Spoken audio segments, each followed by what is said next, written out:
Errol Spence posts a throwback Thursday of Kenny Porter, lets him know that he can sell, you know. What up, Fight World? It's your boy Ego in the back with some more boxing. Make sure you smash the like button. Also subscribe to the channel for the latest and greatest in boxing. If you want to become part of the gang notification gang, please hit the bell icon. Shout out to the super chat, channel donations, Venmo donations, and the Patreon family. We working. Now, jump right into Errol Spence on his verified page. He posted, it looks like the repost from somebody else, and this was an interview conducted, and Errol's on some Roy Jones shit. Y'all must have forgot that I'm tight with D. He's reminding. This was an interview conducted, and it looks like Kenny Porter understated what, well, I guess you can't say understated. In hindsight, he understated what Errol Spence versus Mikey Garcia would do. Remember, Terrence Crawford fought Victor Postal. In terms of pay-per-views, they're talking about the pay-per-views. Fairly unknown, 50,000. Roy rematched Bernard when they were more popular, only 50,000. Marquez. So the conversation is basically like, how much do you think Errol Spence versus Mikey Garcia will do? You know, this is the rumored pay-per-view. Obviously, before the fight had happened. You know, this might have been promotion for the You Guys fight or something. I'm not sure when it was filmed. Bradley, 225. Marquez, Juan Manuel, 225. 200. Where do you think Earl and Garcia lie? 75,000? 75. I hope so. I would hope. That's a failure. I asked Espinoza. So that's the conversation. You know, I don't want to play the full clip, but Errol Spence said hashtag TBT with the cap. You know, I don't know. I guess he was saying that he's capping, or maybe he's talking about the actual cap, the Kango cap that Kenny Porter has on. I'm not sure, but it says Throwback Thursday with the cap, and he puts like a little sad face. Hashtag man down. Hashtag strap season. Hashtag let me be great. You know, and people are laughing and stuff because obviously that wasn't an accurate depiction or number, because if Kenny Porter thought it would be 75,000 and the rumor is, well, I can't even say rumor, the posted reports were 360,000, 380,000 ish, maybe 400,000, somewhere in that neighborhood. So, you know, if your guess of Kenny Porter's guess was 75,000, then he did 300K better than that with a guy who was moving up in weight. You know, Errol Spence, I think he did this just to remind people, like he said in the comment, let me be great. You know, everybody doubts me. Everybody says this and that about me.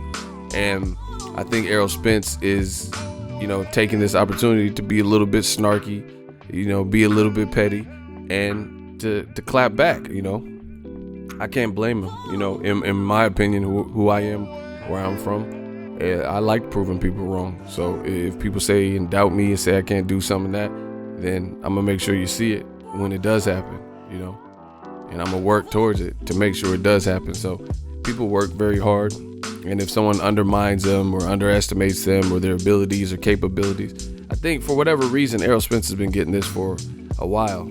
On my channel, I've told you, Spence, he's looking like the man, and this is for years now, you know. I didn't wait for it to become popular opinion. I said it when he really didn't even have the Kell Brook fight and stuff like that to support it. Now he has more and more and more to actually support it. So it makes people like me and others who have been backing Errol Spence for quite some time that didn't just jump on the bandwagon, you know, it makes you look more relevant, and it makes me look more prophetic, like that I prophesized that this man was a potential to do a lot, and, you know, seeing the greatness early on. It's just like, let's say the Golden State Warriors. Yeah, the Golden State Warriors are doing good, but like me, I'm out in the Bay, so I've always liked the Warriors. You know, I gotta support local teams close, you know, to me, stuff like that. I've liked the Lakers too, just really because of Kobe. I'm a Kobe fan, you know, so two California teams, that's how it's always been, you know. And I like Jordan, the player, but, you know, that's something else. But a lot of Warriors fans now, you know. And back when I'm talking about when I was fucking with him, Mitch Richmond, Chris Mullin, and Weber and shit, people didn't even really fuck with him like that. But now Steph Curry, they got squad and everyone fucks with him. I think that's kind of what we're getting with Errol Spence or any team. You know, it's any team when the team's on fire. You know, KC Chiefs get Mahomes or somebody, then everyone likes them.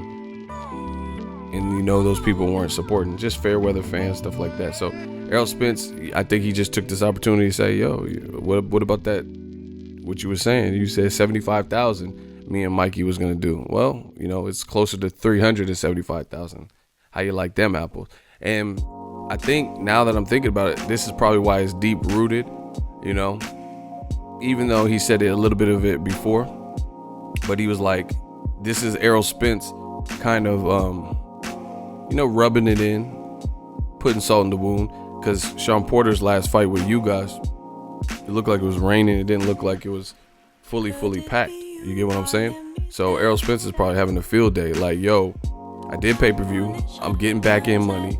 The pressure's on Sean to fight me. I've been wanting to fight Sean Porter, Danny Garcia, Keith Thurman. You know, people didn't want to smoke with me. That's the perception. And, you know, I just beat Mikey. I think Errol Spence is just at the point where I'm not speaking for him. He's gonna have to tell you this, but my perception outside looking in of what I think Spence is just like, everybody needs to shut the fuck up and let me work. You know what I'm saying? Like, he's tired of being doubted. Like, he's like, man, I've been working this my whole life. Come from a good family. My parents made sacrifices. I'm making sacrifices for my daughter. My coach is underrated. You know, y'all motherfuckers keep denying me. And he's sick of being denied. So now he's showing you, buying a couple watches, and you know, he's just living life, living his best life. And it's true. Like I said, I can't really blame him. I do think he's avoided. I do think people have to be pressured into fighting him. There were a lot of people that said he had no defense. You know, he couldn't move his head. And then he beat Mikey Garcia, not by size, but he beat Mikey Garcia based on fundamental skill, ability, agility, great, crazy jab. He was like, that was, to me, that jab. And not, see, this is the thing. This is what separates guys like Errol Spence. One, he's showing you fight. Like, some people look great on the mitts and then they get in the ring and they don't look great on the, you know, in ring. You know, the mitt shit is cool. Floyd kind of popularized that, but Floyd showed you that in the ring. Like, he's still putting up the performances. Some people have this, you know, great, crazy drills and sequences, and their speed bag, jump rope game be crazy. Errol Spence, he said he don't even use the speed bag. He said he don't even know how to do it. You know what I'm saying? So I think he's just tired of being denied. But I really like that jab from Errol Spence, and not that he did just the jab, because some people have a good jab and then they use it and then they abandon it for the rest of the fight. He kept that stick out there. That man pulled up with the stick. You know, we ain't talking about no gats and shit. You pull up with that stick though. You know, and he kept that stick out there. And Mikey could never find his range. You know, just simple boxing maneuvers that are so effective when utilized. And that's what Errol Spence. I mean, it looked like he been a beast. Look. Hook him.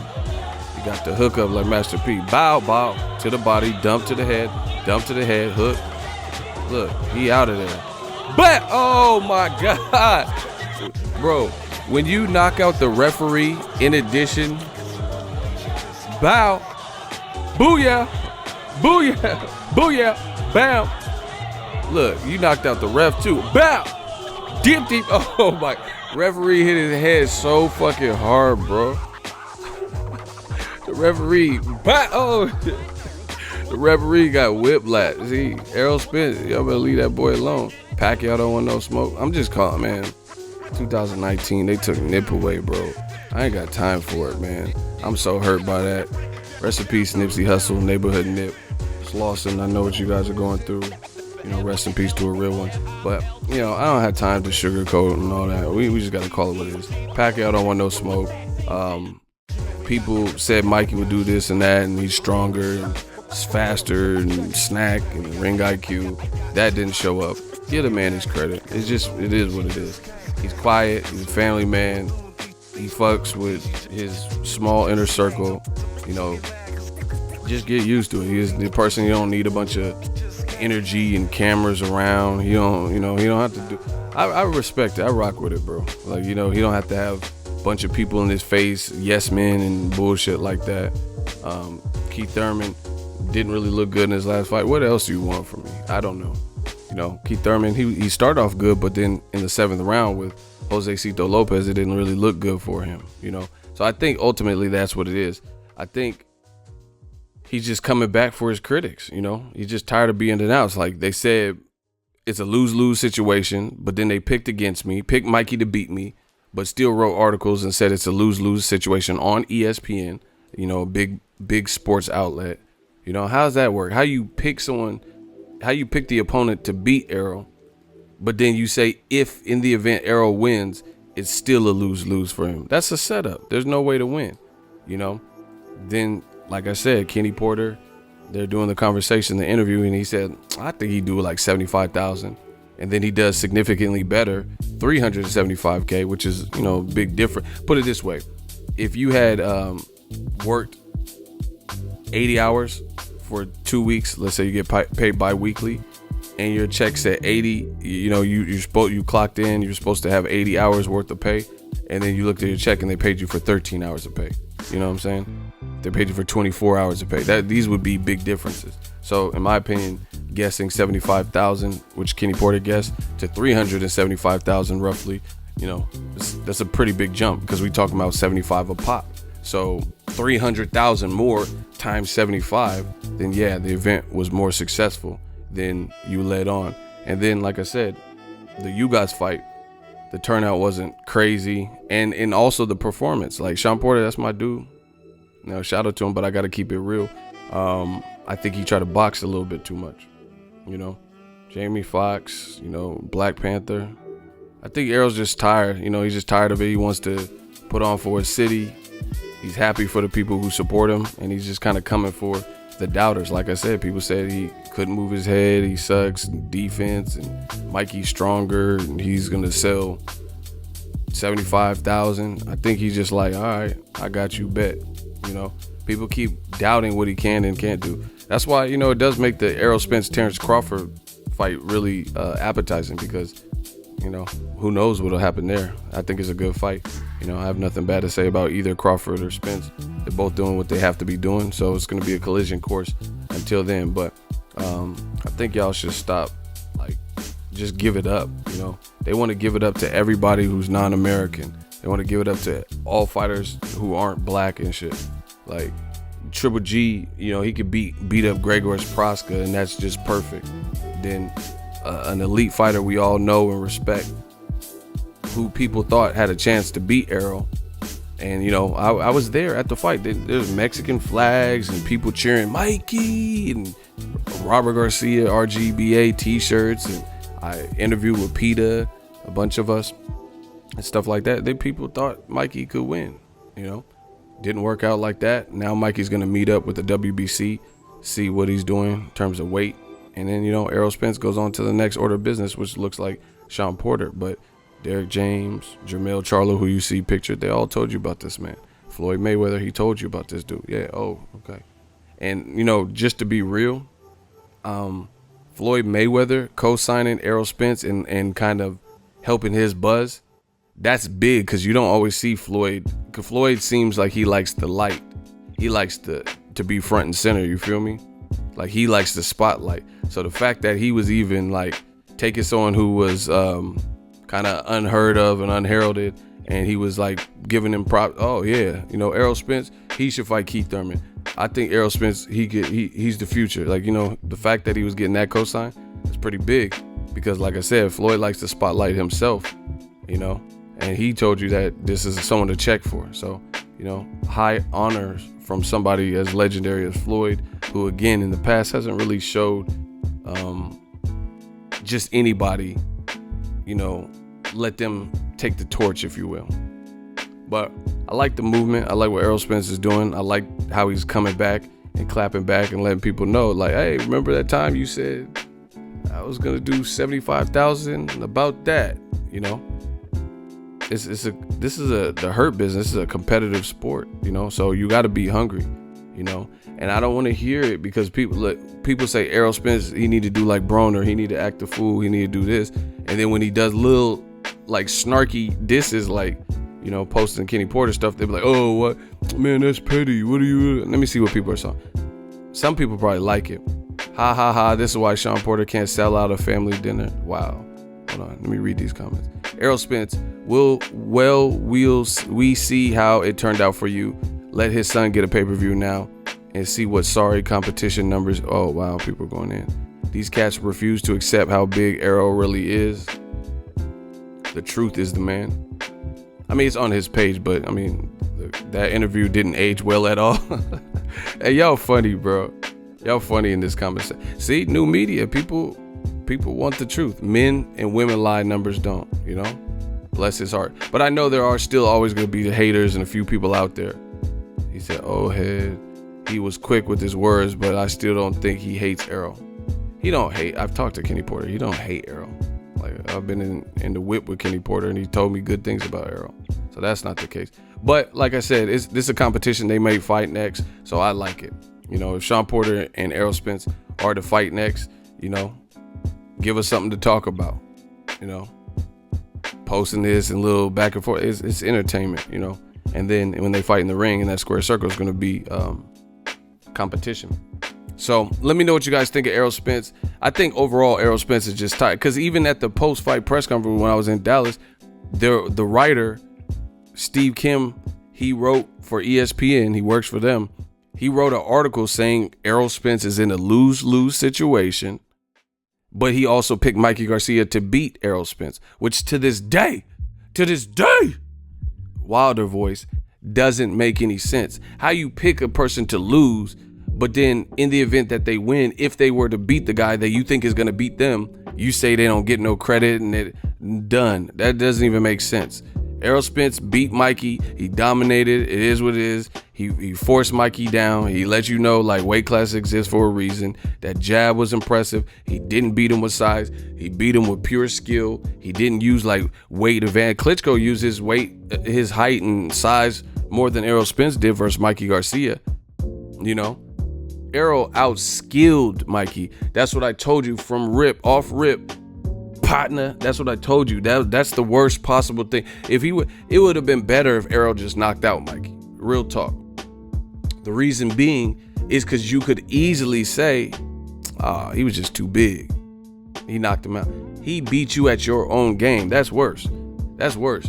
You know, that's like me being in a gym with my chest puffed out and I'm like, ain't nobody stronger than me when it comes to, you know, bench press, and then some scrawny dude, and I'm supposed to be, you know, Ronnie Coleman or whoever I think I am right now, and then some scrawny looking dude, wiry dude, weighing 160, come in and outlift me, but I'm hub like this, and you know, Ronnie Cole on some Ronnie Coleman shit, and then he beats me at my own game, you know, like. And everyone knew I had like weak legs, you know, I skipped leg day. So that's one thing. That's my point. It's one thing if someone has scrawny legs, but they big up top, you know, they big up top like Brutus from Popeye and shit, you know, foghorn, leghorn. That's one thing, because you know that's their least muscle group. You know, that's the area that they're not really focused on. So if Errol would have just knocked out Mikey, that would have been like, okay, he just knocked him out. It is what it is. But he beat you at your own game. You know what I'm saying? Like, if you beat someone and you know they skip leg day and then you beat them on leg day, you know, you still beat them, cool. But we all knew that was a possibility because you beat them on leg day and they don't really spend too much time on their leg. But if you was talking about you can do the most curls without burnout and stuff, and then someone beat you on bicep day, that's something different. That's what Errol Spence did. He beat him on bicep day. You know, he beat him on back and shoulder day. You know, he beat him on chest day. That's what he did. Leave this man alone. Call me when it's gangster. If you're new to the channel, consider subscribing. BoxFan Expo tickets, purchase them for me. I am an affiliate. It helps the channel. May 4th, it's going down. Spence, Mikey, they're both confirmed to be there, along with a lot of other fighters. Purchase your tickets for me. If you're new to the channel, consider subscribing. Make sure you smash the like button. As always, hate, comment, and subscribe. Till next video, it's Ego signing off. So if you enjoyed this video and want more content like this on the channel, you can show your appreciation by going to the PayPal donate button or the YouTube support button, and you can donate any amount that you feel is equivalent to the value of this video. Much more to come. Thank you guys for your support. Boxing Ego, the future of boxing.